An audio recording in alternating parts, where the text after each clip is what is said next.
Hello student, welcome to Aryan education foundation, जहाँ पे चल रहा है आपका क्लास 10th मैथमेटिक्स 2 का complete lecture series. I hope आप सभी बढ़िया होंगे। लास्ट लेक्चर आपके डिमांड पे हमने सर्कल चैप्टर स्टार्ट कर दिया था।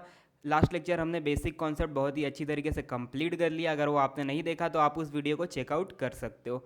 आज के लेक्चर में हम थियरम स्टार्ट करेंगे। कुछ थियरम है जिसे आपको आना चाहिए ताकि आप 3.1 क्या करो, सॉल्व कर सको।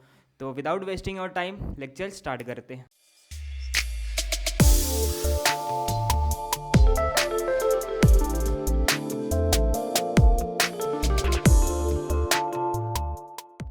स्टार्ट करने से पहले कुछ टर्म है जिन्हें हमें समझना पड़ेगा। न्यू टर्म है सीकेंट एंड टेंजेंट। ये समझने से पहले हमें क्या समझना पड़ेगा? सर्कल एंड एक लाइन के बीच में रिलेशन। यहाँ पे आपको एक सर्कल दिख रहा होगा और एक लाइन दिख रहा होगा। सर्कल एंड लाइन दोनों एक दूसरे से अलग अलग है, इनके बीच में कोई भी रिलेशन नहीं है। ये सर्कल अलग है, ये लाइन अलग है, दोनों एक दूसरे को टच भी नहीं कर रहे। तो यहाँ पे सर्कल एंड लाइन में कोई भी रिलेशन नहीं दिखाई दे रहा है हमें। सेकंड फिगर को अगर मैं ध्यान से देखूँ तो सेकंड फिगर में आपको क्या दिख रहा है? आपको एक सर्कल दिख रहा है और एक आपको लाइन दिख रहा है। ये लाइन इस सर्कल को क्या कर रहा है? एक पॉइंट पे टच कर रहा है। वो पॉइंट क्या है? पी। हमें एक सर्कल दिया है जिसका सेंटर बी है, हमें लाइन एम दिया है, एंड ये लाइन क्या कर रहा है? इस सर्कल को पॉइंट पी पे टच कर रहा है, केवल एक पॉइंट पे टच कर रहा है। तो अगर एक लाइन एक सर्कल को एक पॉइंट पे टच करता है तो हम उस पॉइंट को क्या बोलते हैं? Point of contact. Point of contact. तो मेरा पॉइंट पी क्या कहलाएगा? Point of contact. एंड अगर एक लाइन एक सर्कल को एक पॉइंट पे टच कर रहा है तो इस लाइन को हम एक नेम देते हैं। इसको नेम क्या देते हैं? हम टेंजेंट बोलते हैं। टेंजेंट। तो आपको याद रखना, अगर एक लाइन सर्कल को किसी एक पॉइंट पे ही अगर टच कर रहा है तो उसको हम क्या बोलेंगे? उस लाइन एम को टेंजेंट बोलेंगे। क्या हो अगर ये लाइन सर्कल को दो पॉइंट पे टच करे? तो आपको यहाँ पे डायग्राम में दिख रहा होगा एक सर्कल है और एक लाइन एन दिखाई दे रहा होगा। ये लाइन एन क्या कर रहा है? इस सर्कल को दो पॉइंट पे टच कर रहा है, एक पॉइंट क्यू है और एक पॉइंट आर है। तो अगर एक लाइन एक सर्कल को दो पॉइंट पे टच करता है तो इस लाइन को हम नेमिंग देते हैं सीकेंट। इस लाइन को हम नेमिंग क्या देते हैं? सीकेंट नेमिंग देते हैं। तो आपको याद रखना, अगर एक लाइन सर्कल को किसी एक पॉइंट पे टच कर रहा है तो उसे हम टेंजेंट बोलेंगे। अगर वही लाइन उस सर्कल को दो पॉइंट पे टच करेगा तो हमारा क्या बन जाएगा? सीकेंट बन जाएगा। तो ये आपको याद रखना है। स्टार्ट करते हैं हम अपना theorem, tangent theorem. Tangent theorem आपके एग्जाम में नहीं पूछा जाएगा, बट जो इसका स्टेटमेंट है वो 3.1 में लगेगा। 100% मैं गारंटी देता हूँ कि आपके एग्जाम में क्या होगा? नहीं आएगा। बट इसका जो थियरम का स्टेटमेंट है वो क्या रहेगा? वो आपके लिए बहुत ही ज़्यादा इंपॉर्टेंट रहेगा, जो आपको 3.1 में लगने वाला है। तो थियरम का स्टेटमेंट बोल क्या रहा है? A tangent at any point of a circle, मतलब एक टेंजेंट है वो किसी भी पॉइंट पे एक सर्कल को क्या कर रहा है? टच कर रहा है। तो पॉइंट ए पे वो टच कर रहा है। अगर ऐसा कंडीशन है तो मेरा जो टेंजेंट है वो क्या रहेगा? परपेंडिकुलर रहेगा किसको? रेडियस को, इस पॉइंट के ऊपर। तो अगर ऐसा कंडीशन है तो क्या होगा? मेरा लाइन एल परपेंडिकुलर रहेगा किसको? रेडियस ओ ए को। तो ओ ए मेरा क्या होगा? परपेंडिकुलर होगा किसको? लाइन एल को। तो ये आपको याद रखना है। टेंजेंट थ्योरम से हमें क्या पता चलता है? जो मेरा रेडियस है वो किसको परपेंडिकुलर रहता है? वो परपेंडिकुलर रहता है टेंजेंट को। यहाँ पे हमें एक प्रूफ दिया, there is an indirect proof of this theorem. Indirect का मतलब होता है कि हम जो प्रूफ करना चाहते हैं हम उसका अपोजिट क्या करते हैं? अज्यूम कर लेते हैं एंड उसको सॉल्व करते तो गलत निकलता है। अगर वो गलत निकलता है तो जो हमने अज्यूम किया वो गलत हो जाएगा एंड उसका अपोजिट क्या हो जाएगा? ट्रू हो जाएगा। तो हमें क्या प्रूफ करना है यहाँ पे? ओ ए परपेंडिकुलर है लाइन एल को, ये हमें प्रूफ करना है। तो हमें इनडायरेक्ट मेथड से प्रूफ करना है, तो हम क्या अज्यूम कर लेंगे? O A is not a perpendicular to line L. अब ये कैसे करेंगे हम आगे देख लेंगे। हमें गिवन में क्या दिया है? Line L is a tangent to the circle. Line L है जो टेंजेंट है सर्कल को with centre O at the point of contact A. ये हमने देख लिया है। टू प्रूफ में हमें क्या प्रूफ करना है? Line L perpendicular to radius O A. Line L perpendicular है रेडियस ओ ए को। तो इसका प्रूफ हम देख लेंगे। इसका प्रूफ के लिए हमें क्या करना पड़ेगा? हम अज्यूम कर लेंगे कि जो हमारा लाइन एल है वो परपेंडिकुलर नहीं है रेडियस को। तो यहाँ पे हम लिखेंगे प्रूफ। प्रूफ में हम क्या लिखेंगे? Assume line L is not a perpendicular to radius O A. ठीक है, अगर लाइन एल मेरा परपेंडिकुलर नहीं है रेडियस ओ ए को तो हम क्या अज्यूम कर सकते हैं? ये जो एंगल बन रहा होगा या तो कोई एक्यूट एंगल बन रहा होगा या तो ऑब्ट्यूस एंगल बन रहा होगा। तो इसके लिए हम क्या करेंगे? थोड़ा अलग सा कंस्ट्रक्शन कर लेंगे। कैसा कंस्ट्रक्शन करेंगे? हम यहाँ पे एक लाइन को ड्रॉ करेंगे। ये हमारा क्या रहेगा? Centre of the circle O रहेगा। हमने यहाँ पे एक लाइन ड्रॉ कर लिया। कौन सी लाइन ड्रॉ किया हमने? लाइन एल को ड्रॉ किया। अब ओ ए अगर परपेंडिकुलर हमने परपेंडिकुलर नहीं है, ये हमने अगर अज्यूम कर लिया है तो मैं ए को क्या करूंगा, यहाँ कहीं पे ले लूंगा, यहाँ से मैं क्या करूंगा, लाइन को ड्रॉ कर लूंगा। तो ओ अभी हमें यहाँ पे परपेंडिकुलर दिखाई नहीं दे रहा है। हमने क्या किया, एक ओ लिया एंड ओ ए लिया, दोनों परपेंडिकुलर नहीं है, तो हमने क्या किया, थोड़ा एक्यूट एंगल ड्रॉ कर लिया। अब क्या करेंगे, हम एक पॉइंट लेंगे बी, उस लाइन एल के ऊपर हम क्या करेंगे, बी लेंगे पॉइंट। तो यहाँ पे लेंगे, लिखेंगे let take a point B on line. किस तरीके का पॉइंट लेंगे हम बी के ऊपर, such that O B is perpendicular to line L. तो हम क्या करेंगे, एक पॉइंट बी कुछ इस तरीके का लेंगे कि ओ बी को अगर मैं ड्रॉ करता हूं तो जो लाइन एल है ओ बी उसको क्या रहेगा, परपेंडिकुलर रहेगा। तो हम यहाँ पे ड्रॉ कर लेंगे, ये पॉइंट मेरा बी होगा एंड ओ बी क्या रहेगा, परपेंडिकुलर होगा लाइन एल को। अब अगर आप यहाँ पे ध्यान से देखोगे तो ए और बी पॉइंट क्या है, दोनों अलग अलग है। तो हम यहाँ पे लिख लेंगे here point B is not as same as A. Point A and point B मुझे दिख रहा है कि दोनों अलग अलग है, क्यों, पॉइंट बी मेरा परपेंडिकुलर बन रहा है एंड पॉइंट ए में परपेंडिकुलर अज्यूम नहीं किया है। ठीक है, अब हम क्या करेंगे, थोड़ा बहुत और कंस्ट्रक्शन करेंगे। एक पॉइंट सी लेंगे हम, कहाँ पे, लाइन एल के ऊपर पॉइंट सी लेंगे एंड ओ सी को क्या करेंगे, हम कनेक्ट कर देंगे। ये पॉइंट कुछ इस तरीके से हमें लेना है कि B A and B C का डिस्टेंस क्या हो, मेरा इक्वल हो। किस तरीके का पॉइंट लेना है हमें, कुछ इस तरीके का कि B A and B C का क्या हो, डिस्टेंस इक्वल हो। आगे हम क्या करेंगे, इसको लिख लेंगे, थोड़ा इसको ऊपर करते हैं, यहाँ पे हम लिख लेंगे take point C on line L such that A B and C क्या बनेंगे, मेरे कोलिनियर बनेंगे, A B C are collinear and B A and B C का डिस्टेंस क्या होना चाहिए, मेरा इक्वल होना चाहिए। कुछ इस तरीके का हमने पॉइंट लिया। अब क्या करेंगे, हमें दो ट्राइंगल दिख रहे हैं, O B A and O B C. O B A triangle ले लेंगे and O B C triangle ले लेंगे। यहाँ पे लिखेंगे in triangle O B A and triangle O B and C. इन दोनों ट्राइंगल को हमें क्या करना है, कॉन्ग्रुएंट प्रूव करना है। O B A triangle and O B C triangle को हमें क्या प्रूव करना है, कॉन्ग्रुएंट प्रूव करवाना है। तो इसके लिए हम क्या करेंगे, मेथड अप्लाई करेंगे। हम अपना मेथड अप्लाई करने के लिए हमें क्या दिख रहा है, पहले तो हमें बी सी इक्वल दिख रहा है किसके, बी ए के। तो हम यहाँ पे लिखेंगे side B A congruent to side B C. ये हमें कहाँ से पता चल रहा है, ये हमने अभी जस्ट कंस्ट्रक्ट किया है, तो ये हमें यहाँ पे मिल गया। सेकंड हमें क्या दिख रहा है, एक एंगल दिख रहा है O B C and O B A क्या है, परपेंडिकुलर है। तो ये angle O B C and angle O B A क्या होंगे, इक्वल होंगे। तो मैं यहाँ पे लिख लूँगा angle O B A congruent to angle O B C. दोनों क्या है, इच राइट एंगल, दोनों राइट एंगल है, मतलब दोनों की वैल्यू क्या है, 90 डिग्री के इक्वल है।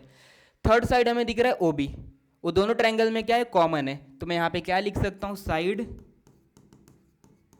O B congruent to side O B. क्यों, क्योंकि ये दोनों में क्या है, कॉमन है। तो यहाँ पे लिख दूंगा मैं कॉमन साइड। अब एक ऐसा ट्राइंगल जहाँ पे दो साइड इक्वल है एंड उनके मिडल का एंगल क्या हो, इक्वल हो, तो दोनों ट्राइंगल किस टाइप के ट्राइंगल होंगे, एक दूसरे को कॉन्ग्रुएंट होंगे। तो यहाँ पे मैं क्या लिखूंगा, triangle O B A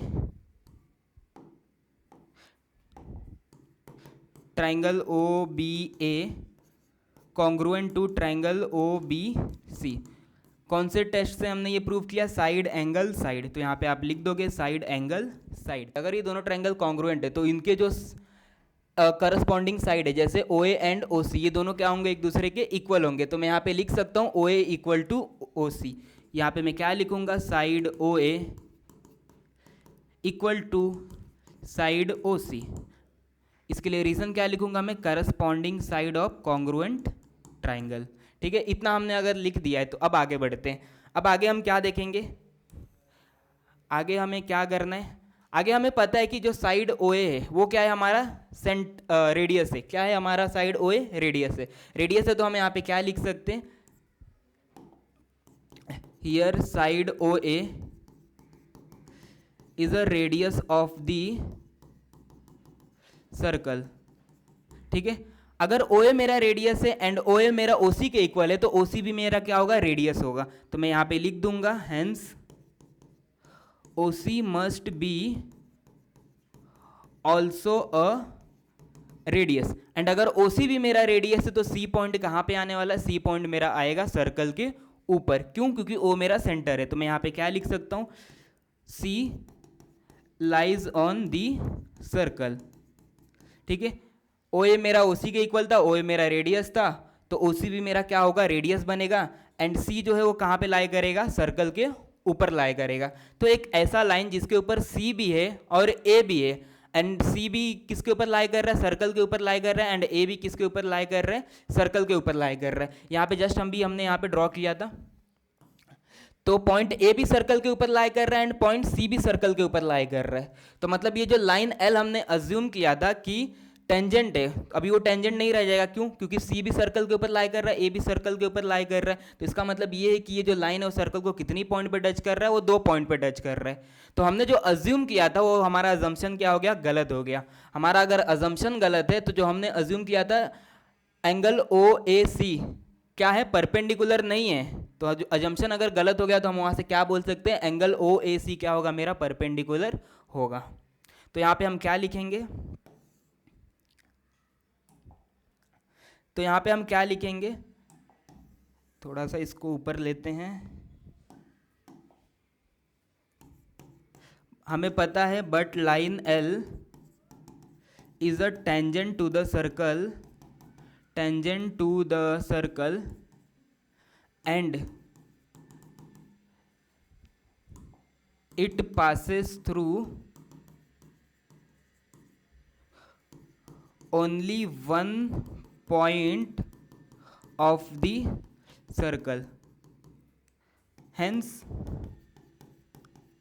our assumption that line L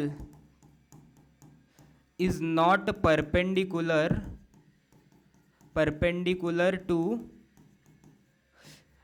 radius O A is wrong. तो आपको फाइनल आंसर में क्या लिख देना है, हेंस करके आपको क्या लिख देना है, radius O A is perpendicular to line L. तो हमने अज्यूम किया था कि हमारा जो लाइन एल है वो परपेंडिकुलर नहीं है ओ ए रेडियस को, बट हमने कुछ प्रॉपर्टी अप्लाई किया, उसको सिंप्लीफाई किया, तो हमें क्या पता चला, जो हमारा अजम्पशन था वो गलत हो चुका है। अगर एक बार हमारा अजम्पशन गलत हो चुका है तो जो हमने अज्यूम किया था वो गलत हो गया, एंड अज्यूम किया हुआ गलत हो गया, तो हमें फाइनली आंसर क्या मिल जाएगा, radius O is perpendicular to line L. ये थ्योरम का जो स्टेटमेंट है वो आपको याद रखना है। इसका प्रूफ जो है वो आपके एग्जाम में नहीं पूछा जाएगा, बट इसके जो स्टेटमेंट है एंड ये थ्योरम का मतलब क्या है वो आपको याद रखना है, एंड ये थ्योरम कब अप्लाई करना है वो भी आपको याद रखना है। एक लाइन अगर रेडियस के टच कर रहा है कहाँ पे, एक पॉइंट ऑफ कांटेक्ट पे, तो वहाँ पे क्या बनेगा, परपेंडिकुलर बनेगा। तो ये थ्योरम है, आपको याद रखना है। बढ़ते हम इसके कन्वर्स की तरफ, स्टार्ट करते हैं हम converse of tangent theorem. Theorem को एक बार रीड कर लेते हैं। A line perpendicular to a radius at it point, मतलब हमें बोला जा रहा है एक लाइन दिया है वो परपेंडिकुलर है किसको, रेडियस को परपेंडिकुलर है, बट हमें लाइन एल के बारे में कोई भी इंफॉर्मेशन नहीं दिया है कि वो टेंजेंट है या नहीं। आगे अगर रीड करें तो हमें क्या पता चलता है, circle is a tangent to the circle.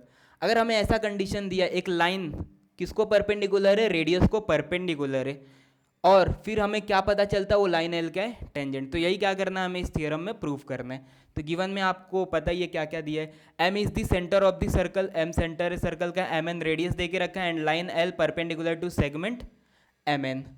ठीक है, प्रूफ क्या करना है हमें, line L is a tangent to the circle, मतलब हमें ये प्रूफ करना है लाइन एल किसके परपेंडिकुलर है, रेडियस के। इसके जस्ट टेंजेंट थ्योरम में हमने क्या प्रूफ किया था, एक टेंजेंट एंड रेडियस के बीच में क्या रिलेशन बनता है, परपेंडिकुलर का बनता है। यहाँ पे हमें क्या प्रूफ करना है, एक लाइन और एक रेडियस के बीच में ऑलरेडी परपेंडिकुलर दे के रखा है, तो वो लाइन हमारा क्या बनेगा, टेंजेंट बनेगा। इसका प्रूफ देख लेते हैं। टेक एनी पॉइंट पी, हमें क्या करना है, एक पॉइंट पी ले लेना है, किसके ऊपर, लाइन एल के ऊपर। तो हमने क्या किया, एक पॉइंट पी ले लिया लाइन एल के ऊपर, अदर देन एन, मतलब एन एक पॉइंट ऑलरेडी देके रखा था, पॉइंट ऑफ कांटेक्ट जिसको बोलेंगे हम, इसको छोड़ के दूसरा पॉइंट हमने कहीं तो पी ले लिया लाइन के ऊपर। ड्रॉ सेगमेंट एम पी को हमने क्या किया, यहाँ पे ज्वाइन कर दिया। आगे, now in triangle M N P triangle आपको दिख रहा है, ट्राइंगल एम एन पी, यहाँ पे एंगल एक क्या है 90 डिग्री के इक्वल है। Angle N is a right angle, एक एंगल एन है जो राइट एंगल है। अगर एंगल एन राइट एंगल है तो जो इसका अपोजिट साइड रहेगा, जो इसका अपोजिट साइड रहेगा कौन सा, एम पी, वो क्या कहलाएगा हमारा hypotenuse. Segment M P is the hypotenuse. Segment M P का लेंथ सेगमेंट एम एन से बड़ा रहेगा। आपको पता रहेगा राइट एंगल ट्राइंगल में जो हाइपोटेनियस का साइड का लेंथ रहता है वो क्या रहता है, वो दोनों साइड से क्या रहता है, बड़ा रहता है। तो मैं यहाँ पे क्या लिख सकता हूँ, segment M P greater than segment M N. तो मैंने यहाँ पे लिख दिया segment M P greater than segment M N. And हमें ये पता है कि सेगमेंट एम एन क्या है, रेडियस है। पॉइंट पी, अगर सेगमेंट एम एन रेडियस है तो एम पी जो है उसका लेंथ क्या होगा, रेडियस से बड़ा रहेगा। एम मेरा सेंटर है तो पी कहाँ पे लाई करेगा, सर्कल के बाहर लाई करेगा। ये हमें यहाँ से पता चल गया, P can't be on the circle, मतलब सर्कल के बाहर लाई करेगा। तो अगर वो सर्कल के बाहर लाई कर रहा है तो हम यहाँ पे क्या बता सकते हैं, no other point except point N of line L और इज ऑन दी सर्कल। मतलब मैं और भी जितने भी पॉइंट ले लूँ, कितने भी पॉइंट ले लूँ, वो क्या बनेंगे, सर्कल के बाहर ही बनेंगे। तो एक्सेप्ट एन, मतलब एन को छोड़ दिया जाए तो सारे पॉइंट बाहर बनेंगे सर्कल के। अगर सिर्फ एक ही एन पॉइंट टच कर रहा है किसको, सर्कल को, अगर सिर्फ एक पॉइंट सर्कल को टच कर रहा है तो उस लाइन को हम क्या बोलेंगे, टेंजेंट बोलेंगे। तो यहाँ पे हम क्या लिख सकते हैं, line L intersects the circle in only one point N. तो सिर्फ एक पॉइंट पे क्या हो रहा है, मेरा लाइन सर्कल को टच कर रहा है। तो यहाँ पे हम क्या बोल सकते हैं, finally line L is a tangent to the circle. Again ये थ्योरम आपको इंपॉर्टेंट नहीं है, बस आपको इसका स्टेटमेंट क्या करना है, याद करके रखना है। A line perpendicular to a radius at its point on the circle is a tangent to the circle. ये आपको 3.1 में पूछा जाएगा। स्टार्ट करते हैं हम अपना next theorem, tangent segment theorem. Important theorem है, ये आपके एग्जाम में पूछा जा सकता है, तो इसे आपको ध्यान से पढ़ना है। टेंजेंट के स्टेटमेंट में हमें क्या दिए, tangent segment drawn from an external point to a circle are congruent. मतलब हमें एक सर्कल दे के रखा है एंड पॉइंट डी हमें क्या दिया, एक्सटर्नल पॉइंट दे के रखा है, एक्सटर्नल पॉइंट डी। इस पॉइंट डी से हमने क्या किया, टेंजेंट ड्रॉ किया। तो इस पॉइंट डी से अगर मैं टेंजेंट को ड्रॉ करता हूँ तो कितने टेंजेंट बनेंगे, दो टेंजेंट बनेंगे, एक तो डी बनेगा एंड डी बनेगा। तो एक एक्सटर्नल पॉइंट से अगर मैं टेंजेंट ड्रॉ करता हूँ तो दो टेंजेंट बनेंगे। एंड यहाँ पे टेंजेंट क्या क्या बन रहा है, डीपी एंड डीक्यू बन रहा है। तो ये दोनों टेंजेंट का लेंथ क्या आएगा, इक्वल आएगा। यही हमें क्या करना है, इस थियरम में प्रूफ करना है। तो गिवन में आपको क्या लिखना है, गिवन में आपको जो भी आपको डायग्राम में दिख रहा है आपको क्या करना है, गिवन में लिख देना है। तो यहाँ पे लिखोगे point D is an external point from where two tangents, कौन कौन से दो टेंजेंट है, डीपी एंड डीक्यू। तो यहाँ पे लिखेंगे DP and DQ to the circle with centre A. ठीक है, गिवन में हमें ये इंफॉर्मेशन दे के रखा था, हमने यहाँ पे लिख दिया। हमें क्या प्रूव करना है यहाँ पे, टू प्रूव, हमें यहाँ पे प्रूव करना है, क्या प्रूव करना है हमें, सेगमेंट पी डी इक्वल है किसके, सेगमेंट क्यू डी के। तो यहाँ पे हम लिखेंगे सेगमेंट पी डी इक्वल को हम कॉन्ग्रुएंट भी बोलते, तो segment P D congruent to segment Q D. इसको प्रूव करने के लिए हमें यहाँ पे थोड़ा सा क्या करना पड़ेगा, कंस्ट्रक्शन परफॉर्म करना पड़ेगा। क्या करना है आपको, यहाँ पे आपको सेंटर दिख रहा है, यहाँ पे आपको पॉइंट ऑफ कांटेक्ट दिख रहे हैं। आपको क्या करना है, इनके centre and point of contact को ज्वाइन कर देना है। ज्वाइन करने के बाद हमें ए पी मिलेगा एंड ए क्यू मिलेगा। तो यहाँ पे हम कंस्ट्रक्शन में क्या लिख देंगे, कंस्ट्रक्शन में हम लिख देंगे join A P and A Q. इसके बाद हम क्या करेंगे, हमारा प्रूफ देख लेंगे। प्रूफ बहुत ही सिंपल है इसका एंड बहुत ही इजी है, एंड एग्जाम में ये क्वेश्चन आपको पूछा जा सकता है, तो इसको अच्छे से करना है आपको। प्रूफ में क्या करना है, हमें दो ट्राइंगल दिख रहे हैं, एक ट्राइंगल आपको दिख रहा है ए P D and second triangle दिख रहा है आपको ए क्यू एंड डी। इन दोनों को क्या करना है, आपको कॉन्ग्रुएंट प्रूफ करवाना है। तो यहाँ पे आपको दो ट्राइंगल दिख रहा है ए P D and A Q D. तो यहाँ पे लिखेंगे in triangle A P D and triangle A Q D. A P D ले लिया हमने, ए क्यू डी ले लिया। एंड हमें पता है ए पी डी ट्राइंगल में जो एंगल बन रहा है हमारा, कौन सा angle, A P D and A Q D, ये दोनों क्या होंगे, 90 डिग्री होंगे। कैसे, जस्ट अभी हमने पढ़ा कि टेंजेंट थियरम में क्या होता है, रेडियस एंड टेंजेंट के बीच में जो एंगल बनता है वो क्या रहता है, परपेंडिकुलर रहता है। तो हम यहाँ पे क्या लिखेंगे, A P D equal to A Q D. यहाँ पे लिखेंगे हम angle A P D congruent to angle A Q D by tangent theorem, by tangent theorem, ठीक है। नेक्स्ट अभी हम क्या करेंगे, एक एंगल हमें मिल गया, दोनों ट्रायंगल में क्या है, इक्वल है, एंड हमें ये भी पता है पी ए इक्वल है किसके, क्यू ए के, क्यों, क्योंकि ये सेम सर्कल के क्या है, रेडियस है। तो मैं यहाँ पे लिख सकता हूँ side P A congruent to side Q A. Reason क्या है इसके लिए, radii of the same circle, ठीक है। एक साइड हमें मिल गया जो दोनों ट्रायंगल में क्या है, इक्वल है। एक दोनों ट्रायंगल में एक हमें कॉमन साइड भी दिख रहा है, क्या दिख रहा है हमें, एडी दिख रहा है। तो यहाँ पे हम क्या लिखेंगे, side A D congruent to side A D. इसके लिए हम रीजन क्या देंगे, कॉमन साइड। तो एक हमें ऐसा दो ट्रायंगल मिल चुका है जहाँ पे एक एंगल एंड दो साइड क्या हो, इक्वल हो। तो हम क्या अप्लाई करेंगे, angle side side, angle side side से हमने क्या प्रूव कर दिया, ये दोनों ट्रायंगल क्या है मेरे, कॉन्ग्रुएंट है। तो मैं यहाँ पे क्या लिख सकता हूँ, ट्रायंगल ए पी डी,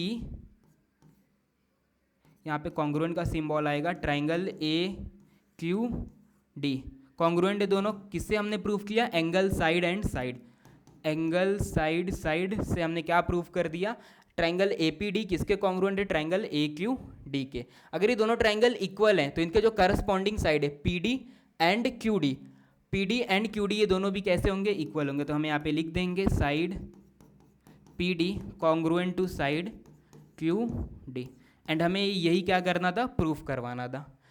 तो आपको क्या याद रखना, अगर एक्सटर्नल पॉइंट से मैं टेंजेंट्स को ड्रॉ करता हूँ किसी एक सर्कल के ऊपर, तो जो सेगमेंट बनता है D P and D Q, उन दोनों का लेंथ क्या रहेगा, इक्वल रहेगा।